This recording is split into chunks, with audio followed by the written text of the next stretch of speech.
They're in the midst of a big FSA loan that's gonna help them like seriously grow. So like mobile chicken coops and a bunch of stuff. But I assume that's all happening at Stony Pond. Yeah. Does it look like other people were showing up, or is that? People watching, how would you? I think maybe we should start. Hard to tell, but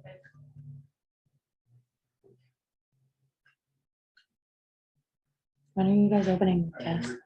Farmstand. Yeah, I feel like, if you wait until strawberries are rolling. I think we'll open a little bit before end of May, Okay, I think, yeah, depending on when I can get it together. My mom comes like next week, so she can watch Cena while Wilder's at school, so I'll have more time. Yeah, but I think end of May. Yeah.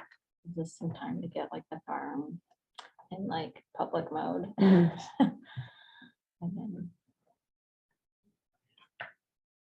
And you're mid-May. we're gonna pop up on the 14th and the 21st with just plants and hopefully some vegetables. We'll see. But Wednesday, the 25th, will be open for good. And when's your CSA start?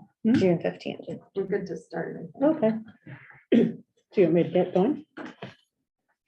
Oh, yes, we're all Oh, okay. set on my end. Okay, all right. So hi, everyone. I'm Kate Lampton. I'm on the Charlotte Land Trust Board. And thank you for joining us tonight.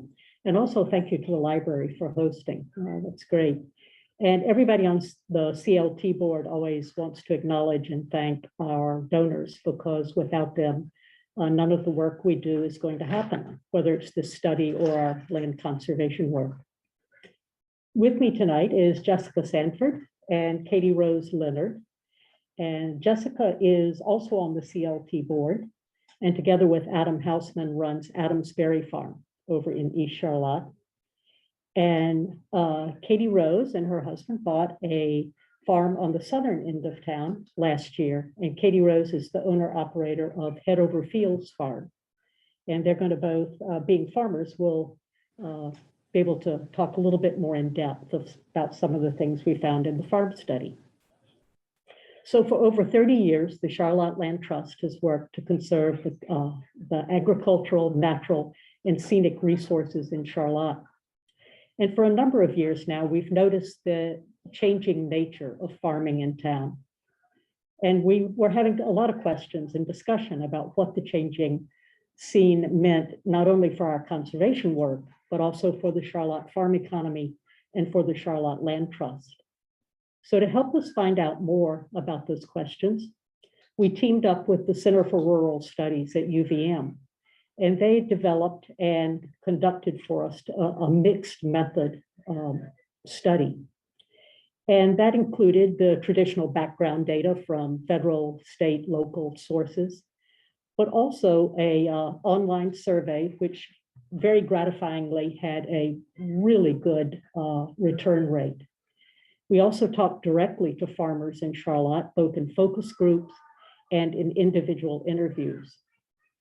And the final piece of our work in the study was to create a farm list of farms in Charlotte. Now, we know it's not complete. It's something that we'll keep working on as we go forward. And we really urge everybody to take a look at the farm list. It's in the appendix of our study, which is found on our website.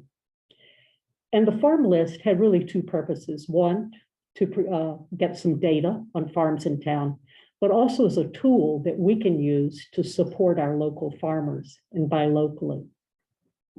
The Grange is going to be putting together, I think, another format for the farm list to make it more readily available. That'll be coming soon as well. So before we get into some discussion with Katie Rose and Jessica on a little bit more in-depth take on some of our information, I thought I'd give us sort of a snapshot look at farming in Charlotte based on what we found in the study. So in the National Agricultural Census of 2017, which is the most recent census available, there were 77 farms in Charlotte. Based on our data from the study, the average size of farms in Charlotte is about 100 acres, with a median size of about 57 acres.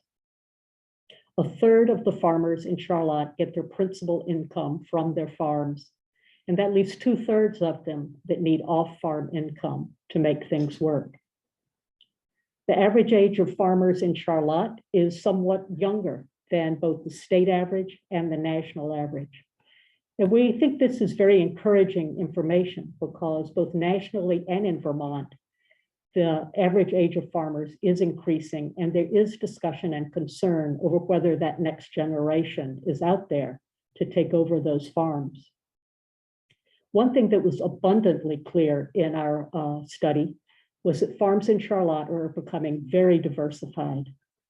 And that diversity is, of course, the produce that's being grown, but it's also the products that are being created here in town. Value-added products such as sap being turned into syrup, wheat being turned into flour, grapes into wine. All of those things are happening in Charlotte. They're all techniques farmers are using to increase the productivity and the viability of their farms. There also is a big increasing diversity in growing techniques and soil management techniques. Other ways that farmers are diversifying the way they farm to increase the viability of their farms. One of the big changes that we saw is the diversity of marketing approaches in farms today in Charlotte. A whole host of different things happening, sometimes many different methods on even an individual farm. And one thing we found in the survey as an example of this is there are at least 19 farms in Charlotte that are doing direct to consumer sales as part of their farm business.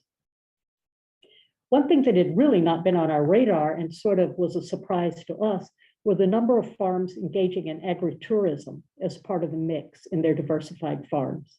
Based on our survey, 58% of the survey respondents said that they were using some sort of agritourism as part of the mix. And then a piece of information very important to Charlotte was about dairy farms. And we knew there was going to be a change. I think we were a bit surprised at the magnitude of the change. In the 2017 Ag Census, there were 11 dairy farms identified in Charlotte. And as part of our study, we could only find 2. So for certainly most of the 20th century, dairy farming really shaped the landscape of Charlotte. And one of the big questions going forward with the information from this study is what is the impact of the shift out of dairy agriculture going to do, not only for the work Charlotte Land Trust does, or the Charlotte farm economy, but what's going to be the change to the landscape? What's going to step in to use those large acreage farms in the future? So that, I think, will be a good segue into our first question for Katie Rose and for Jessica, is what do you hear from other farmers? What have you observed in your work about this shift out of dairy agriculture and what's coming next? Jessica, you want to start with that one? Yeah, I feel, in Charlotte and elsewhere in Vermont, there's a real question with what's going to happen to all the open land that was once dairy farmed, and what will happen to the dairy industry. And a lot of small diversified farms are coming and buying portions of that land. And well, they can't use all of that land. Most small scale diversified veggie farms don't need 200, 300 acres. A lot of people are turning to grazing and livestock as a means of agriculture. And even in Charlotte, I think 28%. 28% of the people responding to the survey said they raise meat animals, principally beef. So they can help preserve the larger tracts of land in Charlotte and Vermont, because a lot of it's not suitable for veggie production, whether it be steep grades or heavy soils or just too large for one farmer to manage or purchase. Katie Rose, some thoughts? Sure. Speaking personally from about our farm for a moment, it was previously part of the Claflin Farm Dairy, which encompassed over 400 acres several decades ago and has changed hands and been split up and subdivided over the years. Our farm is 76 acres, but doesn't really have any of the original dairy infrastructure with it. So is no longer a viable option on our farm. Not that that's what my experience is anyway. I'm a vegetable grower. And we're using a small portion of that and maintaining a relationship with a local dairy farmer who's haying most of it. We do have some pasture. We'd love to see animals back out there someday. But for now, collaborating with a local dairy farmer is working for us until we have other plans for that land or the means to manage it ourselves. Thanks. So as we talked a bit earlier, as I described in the overview, we found so much about what farmers are doing to different ways of marketing and growing and all the innovative things that are happening. Both of you are participating in that sort of thing. So describe some of the ways that you are enhancing your farm's viability and with diversified marketing and other techniques. Katie Rose, want to start on that? Sure. At Headover Fields, we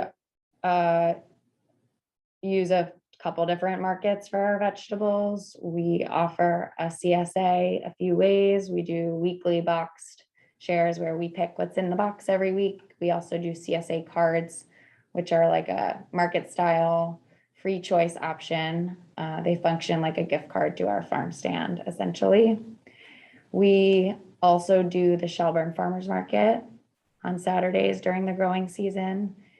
And we dabble in a little bit of wholesale with local restaurants and groceries. And the reason why we have our hands in several different markets is because it makes it more fun. No day is the same, but also it makes our business more resilient. Using the COVID-19 pandemic as an example, farms that relied heavily on farmers markets or wholesale to restaurants saw major disruptions in their businesses, and having other markets that you can rely on and shift to is helps us stay resilient when things are unexpected.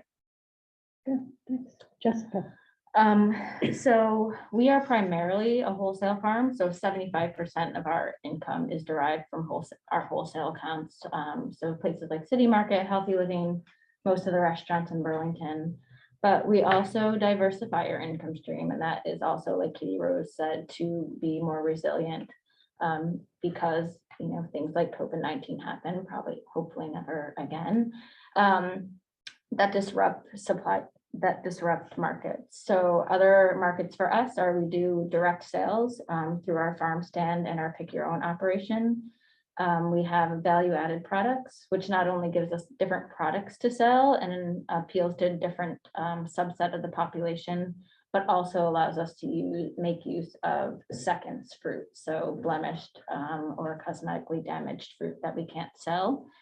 We turn into popsicles, jams, strawberry lemonade. So that's a way for us to also reduce waste and make money off our seconds crops.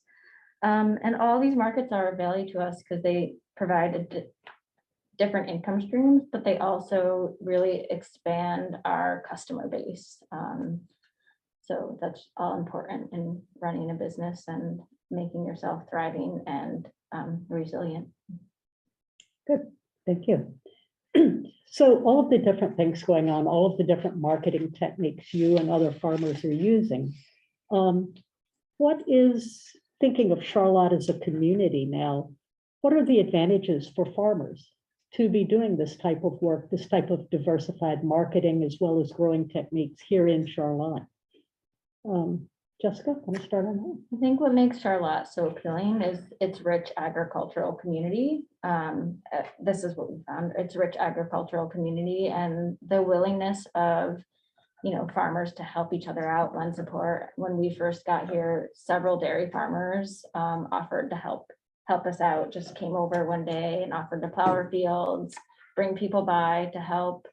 And then also access to markets. So Chittenden County is the largest population in Vermont. So being within 15 miles of that is really attractive. And then for us, because our business already existed at the Intervale in Burlington, it was really important for us to stay within, I think we drew like a 20-mile radius of Burlington so that we could maintain our customer base and our accounts. Yeah, and it's beautiful here too. And also, I guess it's sort of the banana belt of Vermont, you know, you get colder as you head into the mountains and it's just a little warmer here by the lake. So, and that all ends up. Super. Katie Rose. I can relate to everything that Jess said. And something I've noticed is for folks that are looking to experience their local farms, the draw is in Charlotte. There's the most open space in Chittenden County. And it feels like this is where people are coming to experience their local agricultural scene. Something we observed last summer, especially that blew me away, was the amount of people coming over the ferry from New York and heading south on 7 instead of north towards Burlington. And that's because of, I think, the open space and the farmland and the beautiful drive and everything that the farms have to offer south. Just as kind of an add-on to that, is it your perception that for Charlotte is becoming known as some sort of hub, perhaps? Is it perhaps becoming known as maybe a destination farm place, do you think? Or is it too early to tell that? I would love to see Charlotte become a hub for people to experience agriculture. I do feel we're in a unique, you know, geographical position to be that hub. And there's just such a diversity of things going on here. Again, Kate mentioned a few: grapes for wine and wheat for bread and veggies and berries and fruit trees. So there's just a lot going on here. And I think it's wonderful that so many farms are engaging in agritourism to get people onto the farms, whether it be for trails or bird walking or farm stands or research. It just serves a great resource for people to connect to their food and support their local farmers. Katie Rose, what do you think you've seen, or what are your thoughts on that one? Yeah, I think it's hard to deny the potential with the amount of open space and farmland that is still present in Charlotte, what that could mean for the future of the local ag scene. And I also hope that it becomes a hub and that more of the open space continues to be farmed. Cool. One thing I want to add, just to general interest that we found in the study that Jessica touched on, is when we did interviews directly with farmers, one of the things they really noted was the strong farmer to farmer contacts and collaboration in Charlotte. And not only that as a real boost for the farmers, but we had farmers talk about that that's one of the things that actually attracted them to Charlotte. So it's something that is a strength we seem to have that is also self-perpetuating and bringing in other farmers, which is a really sort of a cool thing to see happening. So the flip side of what we were just talking about, how what's the benefit for farmers of being in Charlotte? What advantages to all of these types of farms, the diversifying ones as well as more traditional? What's the advantage to the Charlotte community to have these farms here? Who's up next? Katie Rose, want to start on that one? Sure. I think I was talking earlier about how as a business owner, being diversified makes our business more resilient, but those are the same reasons why it's a benefit for the community. It's having the types of farms around that can adapt to changing markets and having a variety of different farms around so that you don't have to go to the next town over to get what you're looking for, but you can find it all here in Charlotte. That's a pretty incredible thing that we have, and it should be celebrated. Jessica. I guess it helps conserve that agricultural heritage of Charlotte. And I think that's something that's really important to one, people who've been here for a long time, but also from my conversations with people who've moved here because of COVID, like that's part of the reason they came. They sought out Charlotte was the open lands and the farms.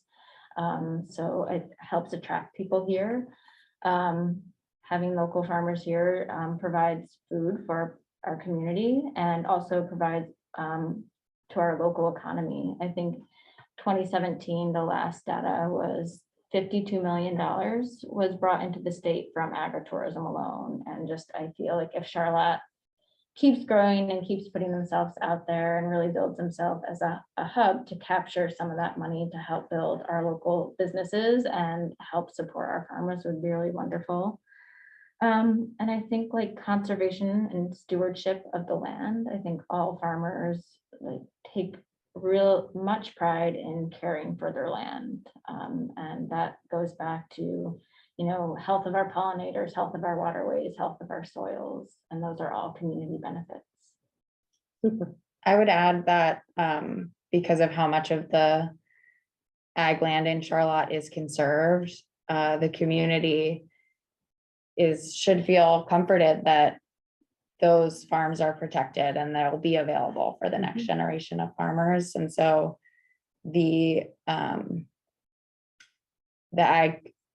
this agricultural scene in Charlotte has a long-term future ahead of it. Super. So all of what we've talked about is, there's a lot of really innovative things going on. It's pretty exciting. But all of these changes do bring on challenges, and the challenges are not only for the farmers, but also for the community. And some of those challenges were discussed when we did our interviews with farmers. So let's talk a little bit about those, either something you've perhaps familiar with personally or from talking with other farmers. What have you heard about or of some of the challenges of farming in Charlotte now? Jessica? Yeah, I think there's a lot of farms and there's a lot of farms doing the same thing. So I think at some point you run up against market saturation. So how many CSAs can Charlotte support? So how can we help the farmers that come here access different markets, not just in Charlotte and Vermont, but outside of Vermont? And then let's see, other challenges. I think a lot of farms are looking to add agritourism into their mix.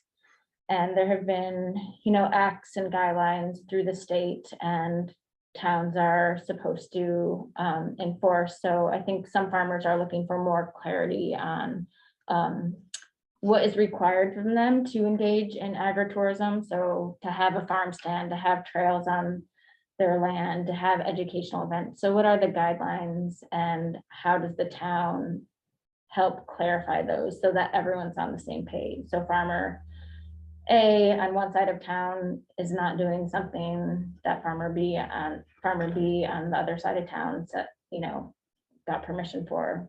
So just so there's clarity, so everyone knows what page they're on. Katie Rose, thoughts on challenges?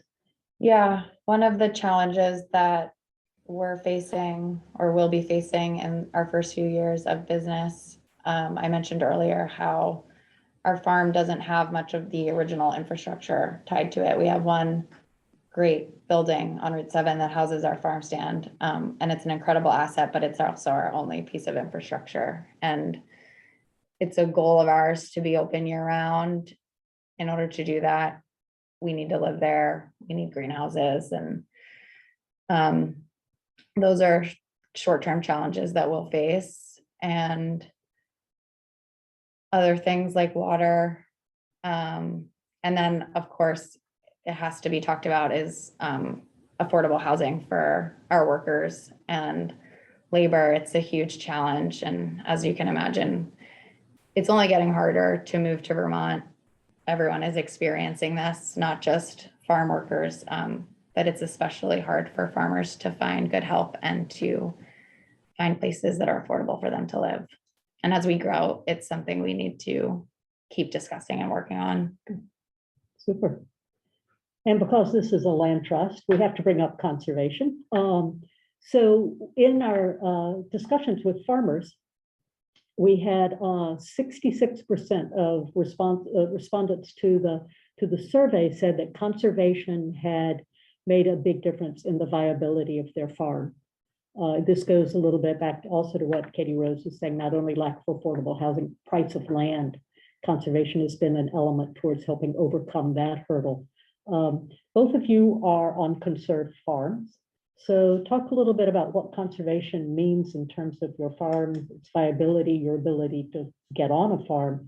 And why don't you start, Jessica? Yeah, so I think conservation and working with the farmland access program really, without it, we would not have been able to afford the piece of property that we're on. So with the money saved, we're able to directly invest in building our business. Once we got here, we have 57 acres and it was raw land when we got here. And because we were moving an existing farm, we needed all the infrastructure right away. So we couldn't slowly build our infrastructure. We needed ponds and electricity and storage and barns as soon as we got here. So by working with the Farmland Access Program, and we were able to afford land, but also invest in our business when we got here, which was especially important because we were moving from leased land, so we didn't have like an asset to sell to help us finance our move. Katie Rose, you and Brian worked with us on conserving your land. So tell us a little bit about that experience and what it means to your farm. Yeah, the conservation process absolutely made it more accessible to be where we are today. And we're so fortunate in Charlotte to have a town land trust. So we were able to get help from both Charlotte as well as Vermont Land Trust. That is unique to our town. Not every town has that, and it's a great asset. And then something that's important to me that conservation means is that it's going to stay affordable for the next generation of farmers. And that's pretty great. Yeah. So what Katie Rose is talking about is something called an OPAV, an option to purchase at agricultural value, and more modern ag easements now very frequently include this provision where there is, it's part of, and it's factored into the appraisal and the price paid for the easement, where it keeps farmland, conserved land, affordable for the next generation of farmer. Because before the OPAV came along, and especially in a town like Charlotte, it might be conserved, but it still had a value that might be beyond what a farmer could afford. And so this newer technique that she's referring to helps to even out that playing field.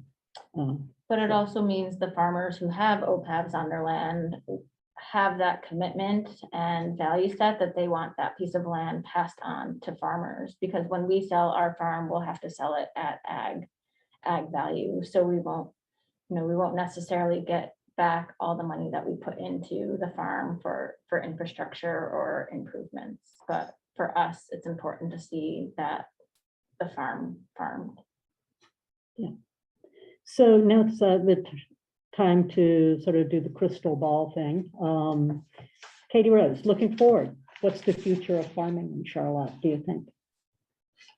I think the future of farming is going to continue on a track of more diversified farms. I think there's also a lot of opportunity in cooperative and collaborative farming models. I've noticed a shift among young farmers that are trying to start farms together or trying to share land and resources. What happened at the Intervale is such a great example of something like that. And I think there's opportunity in Charlotte where there are huge parcels of land that are more than one farmer can support, for a group of farmers to come together and share resources and collaborate. Vermont also has a long history of just cooperatives in general, cooperative businesses. And I think we'll see more of that on the farming side. Jessica, thoughts? Yeah, I guess I envision more diversity and more young farmers coming to Charlotte, but also to help young farmers. Something like a food hub that can aggregate and distribute food to greater markets, so we aren't all competing for the same slice of pie, but also a food hub where people can make use of a community commercial kitchen to do value-added products, or we can support other food entrepreneurs to make value-added products, or a hub where people can get business planning or technical support with food safety plans or label design or business planning or support on farm transfer, and also a place where the community can come to learn about farm and foods. So really, again, to capture Charlotte or build Charlotte as this place to come to experience food and agriculture in Vermont. Super. Thank you both. So that was, that's what we had for our set of questions and discussions. We're happy to answer any questions at this point.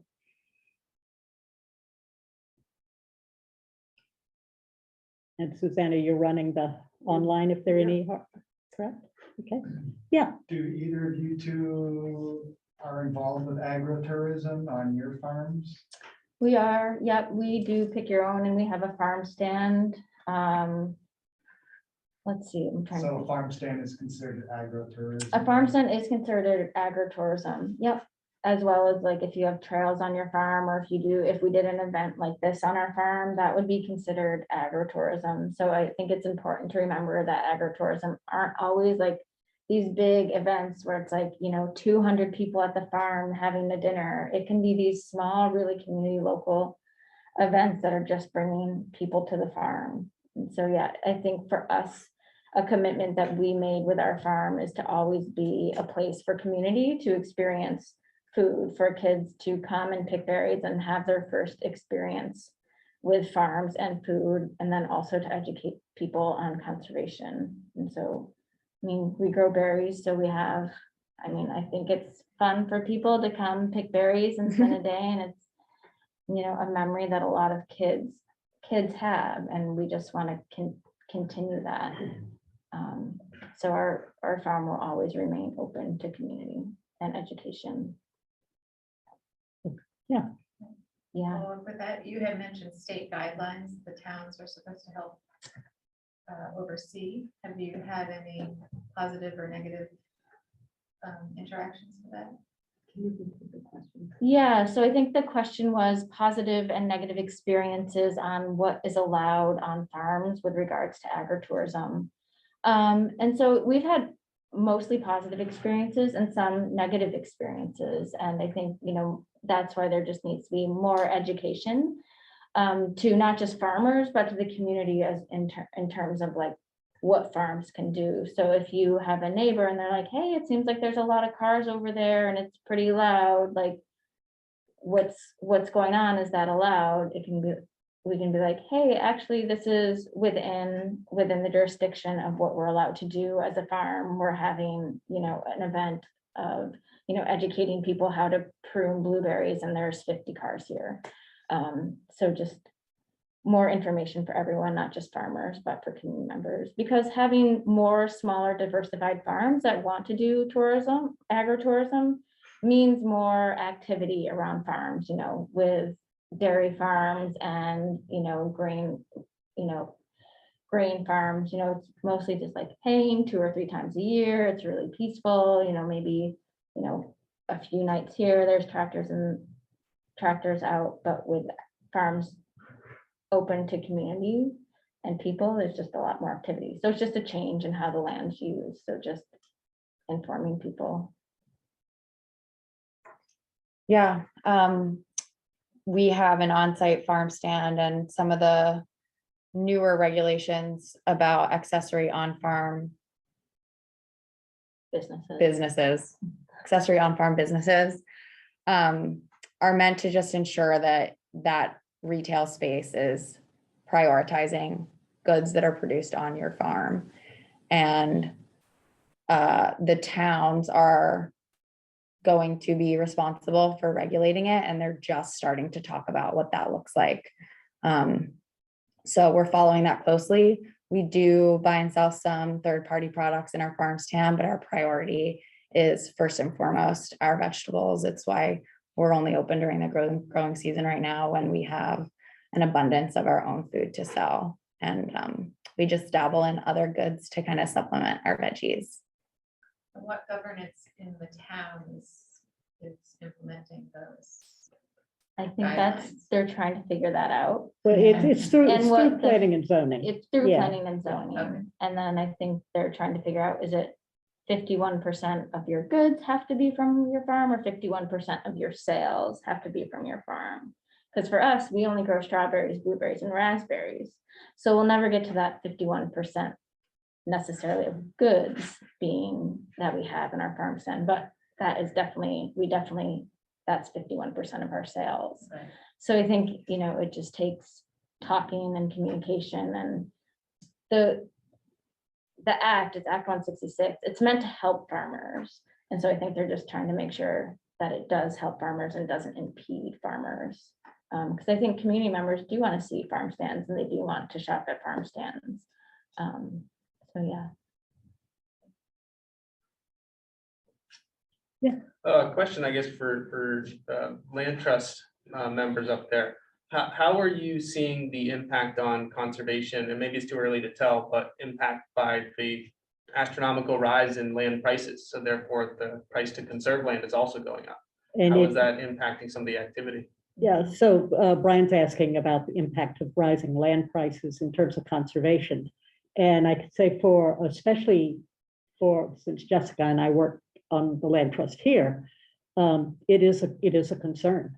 Appraised prices in Charlotte, Charlotte Land Trust works in partnership with the Vermont Land Trust on most of our larger agricultural projects, just like your farm. And they always remind me when we see an appraisal for a farm project here in Charlotte that it is completely off the charts relative to other towns. But that's just a fact of life of doing conservation here in town. The town is very, very fortunate for a number of years to have the Charlotte Conservation Fund that builds up every year. And that's been not only a really terrific source for us as one of the parts of a conservation budget, but it also, when we go to, say, the state for funding through the Vermont Housing and Conservation Board, it shows, it provides leverage for their money, and it also shows local commitment. So one of the ways we've been able to respond to these high land prices is through this conservation fund to help leverage other money. So, but yeah, it is a concern. We're waiting for an appraisal right now, and we're all, especially with sort of the COVID bump in prices, we're really curious to see what that appraisal is going to come in at.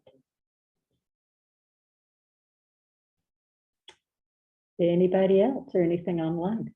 Nothing online at the moment. Margaret, or sorry, Margaret, go ahead, either. Okay. Sure. Farmers grow the most important energy that humans need, food. But to grow that food, they need energy in terms of labor and machinery driven by fossil fuels. So small farmers, of course, don't have huge tractors, but they do, I assume, have some fossil fuel driven implements.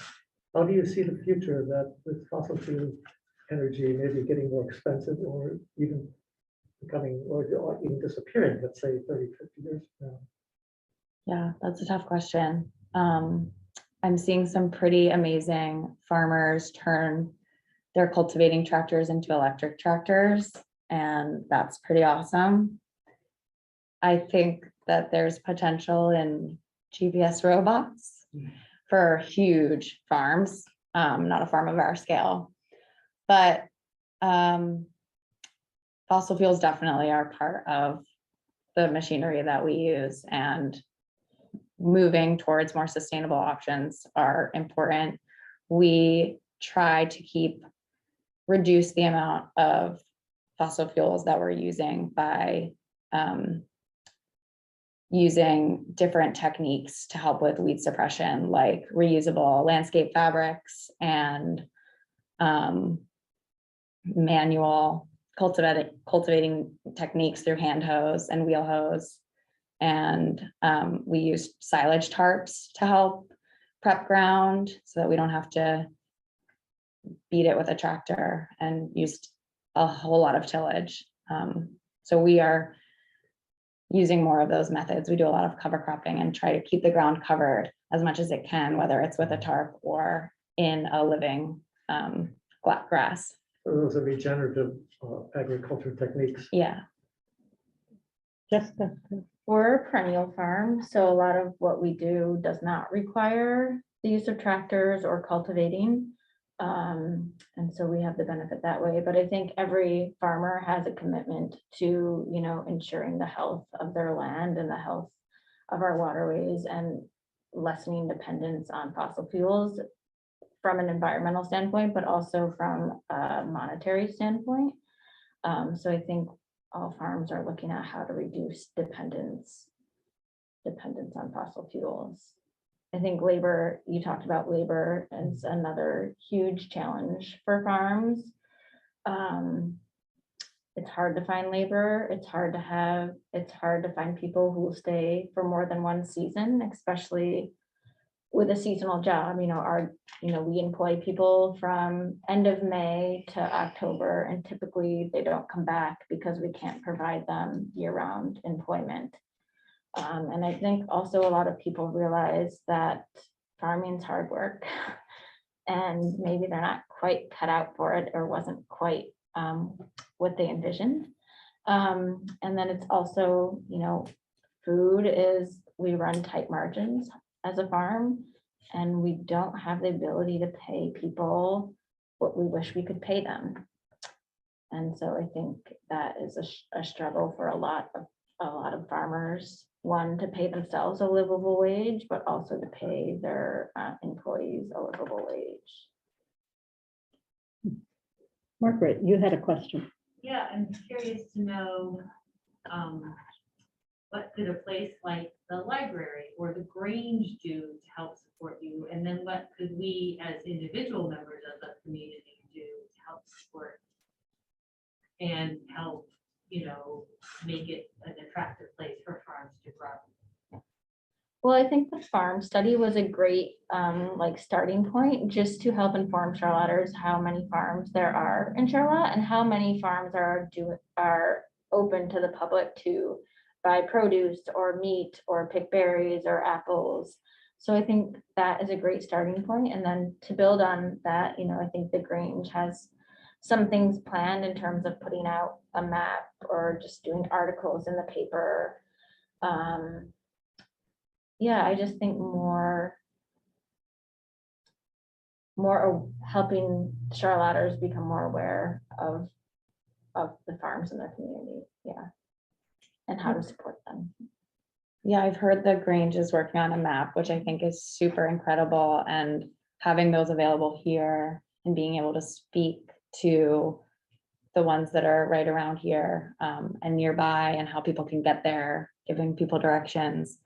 I know we'll be excited to get as many of those as we can in our farm stand and hand them out and help support our neighbor farmers. That's really fun, and people who come here for the day are hoping to visit more than one place, I find. So that'll be a huge asset for us.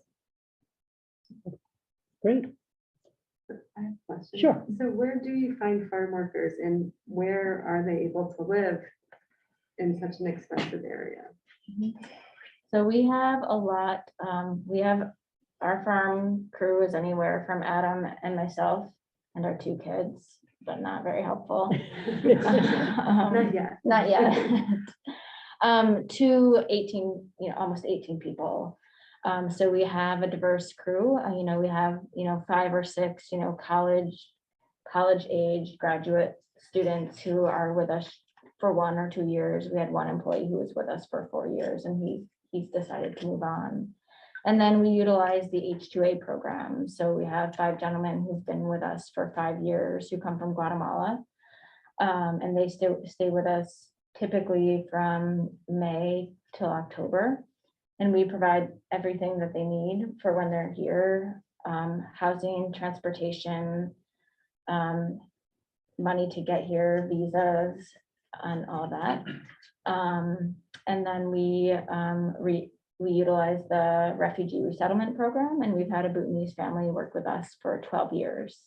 And they are anywhere from a crew of 4 to 10. But the H2A program has really provided a stability to our farm and has allowed us to grow our farm and our business to become viable, just because they come back every year. We don't have to retrain them every year, and they want to be here and they want to work hard. And I think it's really valuable as a business owner to have people who come back year after year, and you just can't find that commitment. And at this point, the gentlemen from Guatemala are our family, and it feels good that we can provide a life for them back home to buy their own farms that they're farming when they're not here. But employment is hard. Yeah, it feels difficult. I have my first employee, full-time employee starting in a month. And am in the midst of hiring a second part-time employee for the summer months. And they both are students. And so they live in Burlington and have housing in Burlington, as well as their own means of transportation. But the interview process was tough this spring, and I spoke with a ton of qualified candidates from neighboring states and other parts of the country who have been working to move to Vermont for a while, but just haven't been able to find housing. And it stinks to talk to somebody who has the experience that you're looking for and wants to work for your farm, but can't live here, and you can't help them live here either. So being able to provide housing on farm would be amazing. And maybe someday we would be able to do that. Thank you. Yeah. Does anyone online have a question? This is the moment. Or you can come visit us at our farm. Yeah, that's We're true. always there. We don't leave. So Jennifer Essett says, thank you to everyone. Great presentation. I'm very glad to have been able to listen.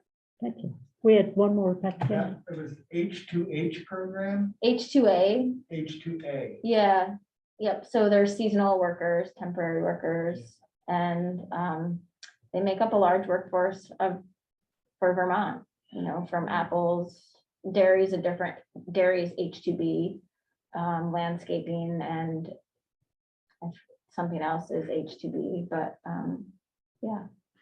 But a lot of larger farms, our farm is heavily reliant on manual work, because all of our berries need to be harvested by hand, and they need to be harvested by hand every day. Whereas like a lot of farms can mechanize, say like carrot harvesting or beet harvesting.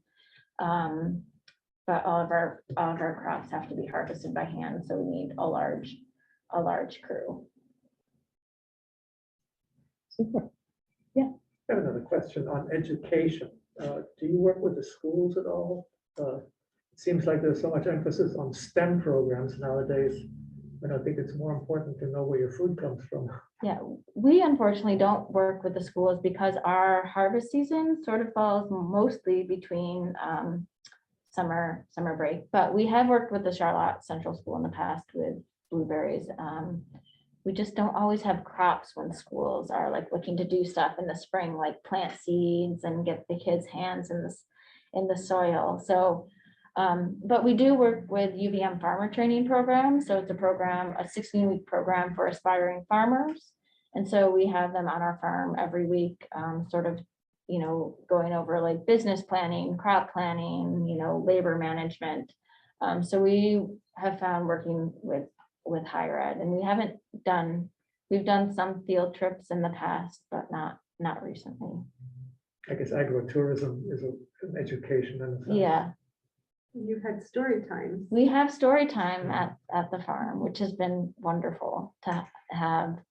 One, just kids out to the farm, but to support the library as well. And maybe get different people to story time because it's at a farm than would come to story time at the library. Nice. Yeah, We are still a very young business. We're entering our second growing season.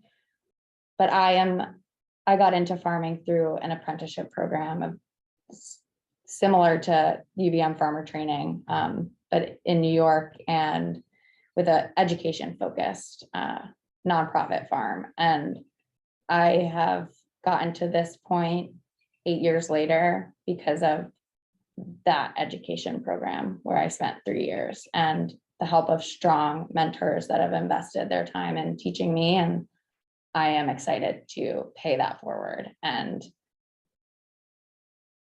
get education programming as a part of what we are doing at Headover Fields Very admirable. in time. I think that's true of a lot of Vermont farmers. There is this really openness to sharing within the Vermont farm community, whether it be like how you're growing things, what your management techniques are, what your budgets look like. I think there's it just feels like a very supportive community, like farmers opening, their books to each other and, showing each other like their seeding charts. Yeah, it feels really wonderful to be a part of. Great. Thank you, everybody, for your good questions, your participation. We appreciate it. Thank you. Thank you. Yeah.